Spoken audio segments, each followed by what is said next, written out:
Se eu perdesse tudo amanhã, e quando digo tudo, quero dizer exatamente isso: R$ 0 no banco, 0 contatos que me devolvam as chamadas, 0 reputação construída durante décadas, seguiria um plano que você não encontrará em nenhum livro de autoajuda.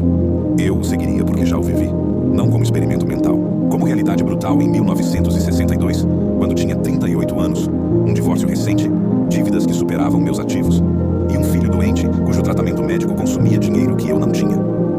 Aos meus 99 anos, as pessoas me perguntam o que eu faria diferente se começasse do zero. A pergunta errada. A pergunta certa é o que eu faria igual, mas mais rápido. Porque o plano que funciona não muda com as décadas. Muda a velocidade com que você pode executá-lo se entender a matemática antes de começar. Vou te dar esse plano, não como motivação, como anatomia de decisões sob pressão extrema. Cada passo que eu descrever tem um número por trás. Cada número tem uma consequência que a maioria não calcula. E cada consequência ignorada é dinheiro que você não vai ver nunca. Comecemos pelo que quase ninguém faz primeiro. Em janeiro de 1962, a primeira coisa que fiz não foi buscar trabalho. Não atualizei nenhum currículo. Não liguei para ex-colegas pedindo favores. Fiz algo que parece contraintuitivo, até que você entenda a matemática. Calculei exatamente quanto dinheiro eu estava perdendo cada mês, sem fazer nada. Tinha gastos fixos que somavam mais do que entrava. Isso tem um nome técnico na contabilidade: fluxo negativo. E um fluxo negativo não é um problema financeiro, é uma hemorragia. E a primeira regra de emergências médicas, que meu pai médico me ensinou desde criança, é estancar o sangramento antes de qualquer outra coisa. Não importa se o paciente precisa de antibióticos, vitaminas ou cirurgia cardíaca. Se está sangrando, primeiro você estanca o sangue. Apliquei exatamente essa lógica às minhas finanças em 1962. E é o que eu faria em 2026, se amanhã amanhecesse com zero. O objetivo do primeiro mês não é ganhar dinheiro, é parar de perdê-lo. Cortei gastos em 50% em 30 dias. Não em 6 meses, não gradualmente. 30 dias. A prestação do automóvel desapareceu primeiro. Um automóvel em 1962 consumia aproximadamente 15% da renda de um trabalhador médio norte-americano. Em 2026, segundo dados do Bureau of Labor Statistics, essa porcentagem subiu para 18% em média. 1 de cada 5 reais que você ganha, se tiver um carro financiado, vai direto para a concessionária e para o banco que financiou a dívida. Não para o seu futuro, para o passado de um objeto que se deprecia à razão de 15% ao ano. Matemática concreta. Um veículo comprado em 2026 por R$ 180 mil vale aproximadamente R$ 153 mil 12 meses depois. Isso são R$ 27 mil evaporados em um ano, sem que você faça nada de errado. Sem acidente, sem negligência, apenas pela passagem do tempo e pela mecânica dos ativos que se depreciam. Se em vez disso, esses R$ 180 mil estivessem investidos a 8% ao ano durante 30 anos, seriam R$ 1.800.000. Não é um erro de digitação. A diferença entre comprar esse automóvel e não comprá-lo, em termos de oportunidade há 30 anos, é de mais de R$ 1,5 milhão. Mais de 10 vezes o que você pagou.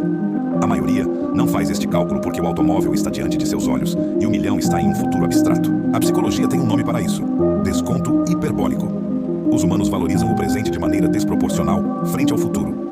É evolutivamente racional para quem poderia morrer amanhã na savana africana. É financeiramente catastrófico para quem vive no século XXI com expectativa de vida de 82 anos. Mas não paro no automóvel. As assinaturas digitais em 2026 representam, em média, R$ 1.200 mensais para um lar médio, segundo estudos de mercado recentes. R$ 1.200 por mês são 14.400 ao ano. Em 10 anos, se esses 1.200 mensais tivessem sido investidos a 7% ao ano, seriam R$ 200 mil. R$ 200 mil por serviços de streaming, que a maioria usa 3 horas semanais, enquanto ignora que tem esse dinheiro disponível.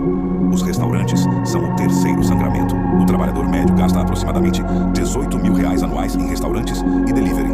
Não porque seja irresponsável, mas porque ninguém lhe mostrou o número real. R$ 18 mil ao ano, durante 20 anos, investidos a 7%, são R$ 877 mil. Isso é o que a conveniência de pedir comida em casa te custa no longo prazo, não o preço do sushi. O sushi mais o futuro que você não terá. Meta do primeiro mês: fluxo neutro, não ganhos. Equilíbrio: 0 saída maior que 0 entrada. Por que isso é tão crítico antes de qualquer outra coisa? Porque com fluxo negativo, cada dia que passa te torna mais pobre, mesmo se você ganhar dinheiro novo. É como tentar encher um balde com um furo. Você pode correr para buscar mais água, mas o problema não é a fonte, é o buraco. Em 1930, quando a Grande Depressão destruía negócios a uma velocidade brutal, meu pai me apontou algo que gravei na memória. Os homens que sobreviveram com dignidade não foram os que ganhavam mais nos anos anteriores. Foram os que tinham menos gastos fixos quando a renda colapsou. As rendas variáveis sobrevivem às crises. As obrigações fixas te destroem nelas. 79 anos depois, em 2009, vi exatamente o mesmo padrão. Famílias com rendas de R$500 mil anuais que haviam assinado hipotecas, empréstimos de carro e cartões de crédito pelo equivalente a 115% de sua renda. Quando o desemprego chegou, não tinham 30 dias de margem, tinham 0. O sistema os expulsou em semanas. Pois bem, o fluxo neutro é apenas o ponto de partida, não o destino. Os meses 2 e 3 do plano têm uma lógica que contradiz tudo o que o mundo laboral convencional te ensina. O mundo laboral te diz: atualize seu currículo, aplique para vagas, aceite o que lhe oferecerem enquanto busca algo melhor.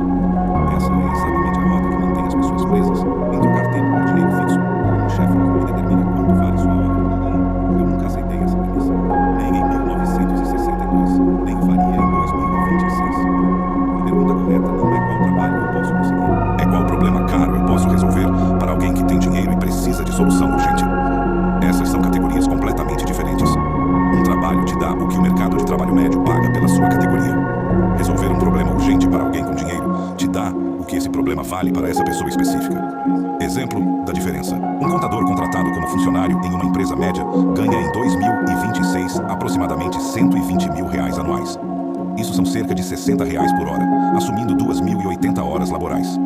Esse mesmo contador, se identificar que uma empresa com faturamento de R$10 milhões anuais tem um problema de contabilidade que gera uma dívida fiscal não identificada de R$200 mil, pode oferecer resolver esse problema específico por R$60 mil. O trabalho leva 40 horas.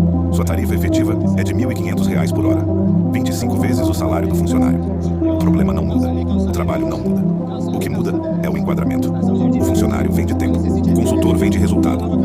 Em 1962, com 38 anos e reputação abalada pelo divórcio e dívidas públicas, eu não podia me apresentar como o advogado bem-sucedido que não era naquele momento.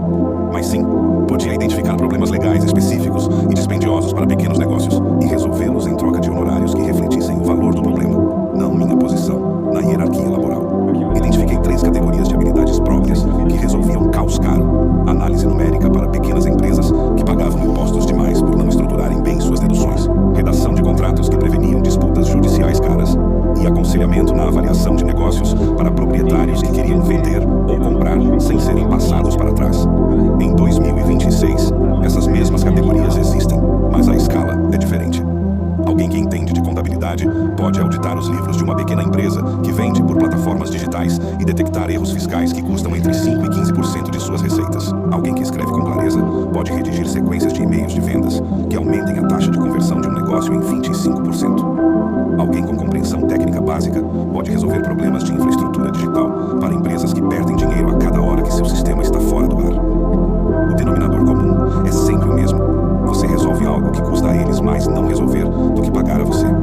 A meta dos meses 2 e 3 é concreta e numérica. R$25 mil em reserva de emergência. Não 25 mil na conta corrente para gastar. R$25 mil líquidos que não estão destinados a nenhum gasto existente. Esse número específico tem uma razão matemática. Representa entre 1 e 2 meses de gastos reduzidos para a maioria dos perfis de partida zero. É o suficiente para absorver um choque sem entrar em dívida. Não é o suficiente para tornar-se descuidado. Muitos me perguntariam por que 25 mil e não 50 mil ou 100 mil.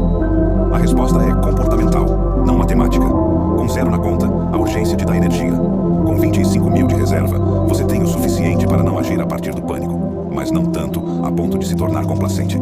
É o ponto de inflexão onde você pode pensar com clareza sem estar paralisado pelo medo. Warren aprendeu isso antes de mim. Em seus primeiros anos como investidor, mantinha exatamente a liquidez suficiente para não ficar angustiado, mas não tanta a ponto de perder a fome de oportunidades. A fome calibrada corretamente é uma vantagem competitiva. O pânico é paralisia. O conforto excessivo é letargia. Há um ponto médio estreito onde o pensamento